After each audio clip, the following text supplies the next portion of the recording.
आवाज गलवा के लोग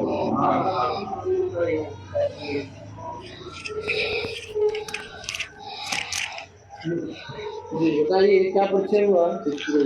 मेरा नाम मोहम्मद शहजाद आलम है। मैं जिला सचिव हूँ जन स्वराज। और ये बहुत अच्छी बात है कि आज हमें प्रेस कॉन्फ्रेंस के लिए आप लोग इलेक्ट्रॉनिक मीडिया, प्रिंट मीडिया के लोगों ने बुलाया।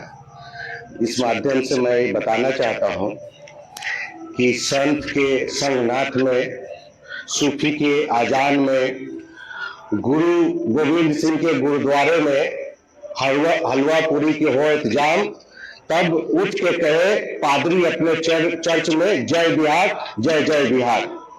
मुझे बताना यह है कि आप जो टाइम आ चुका है उस टाइम में मुझे एक बड़ी विडंबना है कि मैं भी एक प्रदेश में रहा करता था, मुंबई में रहने के बाद मैंने देखा है हमारे राजनीतिक आइडल जो हुआ करते थे स्वर्गीय सुनील दत्त, मैं उनको मानता हूँ, वो मेरे आइडल है। उसी के आइडल को मानते हुए मैं अब जो बिहार में आइडल मानता हूँ श्री प्रशांत किशोर जी को मान रहा हूँ। कहना यह है कि बहुत शिद्दत की बात, एक मौका आया है बिहार में। एक ने कहा कि मुझे आपकी वोटों की जरूरत नहीं है, दूसरे ने कहा कि तुम दोगे नहीं तो कहाँ जाओगे। तो अब जो है प्रशांत किशोर ने मुसलमानों को कहा कि भाई आप लोग आइए, भागीदारी साझेदारी कीजिए। ये नहीं कि आप पार्टी में भागीदारी और साझेदारी कीजिए, आप इस मुहिम के भागीदार बनिए। उस भागीदारी में आपकी जितनी आबादी है उसके हिसाब से मैं आपको सीट दूंगा। ये देश की आजादी के बाद ये पहला क्षण है, पहला समय है कि प्रशांत किशोर जी ने मुसलमानों को 40 सीट दिया। पहला ये क्षण है जो प्रशांत किशोर ने 40 सीट मुसलमानों को दिया आबादी के अनुसार। तो इससे पहले मुसलमान दरी ही बिछा रहे थे, मुसलमान पीछे ही चल रहे थे, और नहीं तो ऐसे जगह से लड़ाया जाता था कि जहां से मुसलमान जीत के नहीं है।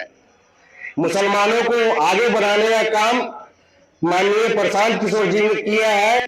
और ये बहुत अच्छी बात है कि उन्होंने एक आवाज दिया कि ऐ मुसलमान, मेरा उर्दू का पहला और दूसरा वक्त और फर्ज है इस बिहार के अंदर। पहली भाषा अगर मेरी हिंदी है, इसलिए मैंने बोला कि सूफी के अजानों में और संत के संगनाथ में, तो ये पहला प्रदेश है मेरा जहां पे हिंदी के साथ साथ उर्दू का भी मान्यता दिया गया है। मैं दूसरे दर्जे की नागरिक हूं, मगर मुझे जिसके साथ मिला उसने मुझे छल किया और बैक फनल पर धकेलता चला गया। ये वक्त अच्छी आई है जिसमें 40 विधायक मुसलमानों को बनाना है। ये मुसलमान तय करे कि मेरे बच्चे की भविष्य रहेगी या चले जाएगी। 7 भाई हो और 10 दूर जमीन हो, 7 भाई हो 10 दूर जमीन हो, अगर बिल्डिंग बनाते हैं एक महिला 2 महिला तीसरी महिला पर रहने के लिए, तो लोगों के हाथ में चुटका है। ऐसे स्थिति बदलेगी जब प्रशांत किशोर के साथ आप लोग अपनी भागीदारी, हिस्सेदारी और अपनी जवाबदारी दिखाइएगा। तो आपके सवाल है कि आपने कहा कि मुस्लिम समाज इस बात के साथ है और आप हमेशा दरी बिछाने का काम किया, जिस पर आपने कटाक्ष किया है बहुत सारे जगहों पर। मुस्लिम समाज के नेता आप किसे मानते हैं? अपने समाज का जो नेता है किसे मानते हैं? मुस्लिम समाज के नेता तो मौलाना अब्दुल कलाम आजाद भी थे। पार्टी बनाए कांग्रेस 47 से पहले और दे दिए नेहरू जी के हाथ में कि लीजिए आप पहले दर्जे के नागरिक, मैं दूसरे दर्जे के नागरिक। अब दूसरे दर्जे के नागरिक हम कहाँ बन पाए इस देश में? हम धकेलते धकेलते तो चल गए महादलित से नीचे। महादलित भी हमसे अच्छा है, उसके पास भी कट्ठा 2 कट्ठा 20 कट्ठा जमीन है। मुसलमानों को अगर अपवाद में 1-2% मुसलमानों के पास जमीन है, नहीं तो आज मुसलमान की आबादी है यहाँ पे इतनी ज्यादा 18%। और नेता में चाहे संख्या बल में है, पैसे में महादलित से नीचे है। आप किसे नेता मानते हैं? अभी तो मैं अपने आप को ही नेता मान रहा हूँ, क्योंकि मैं जन स्वराज में आया हूँ। मुझे जो जगह मिली है, मेरे मुसलमानों के लिए 40 सीट दिया गया है। अब तक जो नेता दरी बिछा रहे थे उनको क्या नेता मानना है? अब तक जो नेता दूसरे की बात करते थे उनको क्या नेता मानना है? वो दूसरे के लिए काम किए और पीछे धकेलते चले। हमारे कौम की स्थिति बद से बदतर हो गई है, उनको कैसे नेता मान लिया जाए? एनडीए जो टिकट दिया है, उसके अलावा महागठबंधन ने टिकट दिया है, वो सामा साहब को दिया है। जिसको लोग कहता था कि मुस्लिम के सबसे बड़े नेता साबुद्दीन थे, उनके पुत्र हैं, तो आप लोग उनको नेता नहीं मानते? अब मैं बताता हूँ, साबुद्दीन साहब भी नेता थे ना।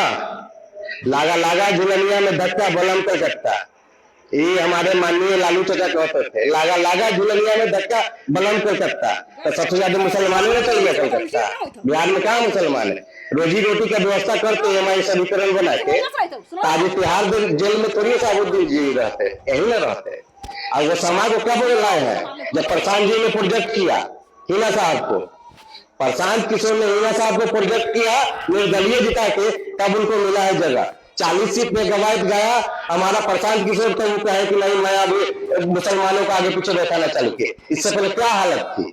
लालू जी के टाइम में तो बहुत अच्छा व्यवस्था था, हमारे तेजस्वी यादव के टाइम में क्या व्यवस्था है? अपने भाई आपके पार्टी के प्रत्याशी हैं रंजना कुमारी, नेपाल विधानसभा क्षेत्र से, अपने कार्यकर्ताओं को क्या अपील कीजिएगा रंजना कुमारी? मैं तमाम जन स्वराज के जितने भी छोटे बड़े कार्यकर्ता हूँ उसको मैं बताना चाहता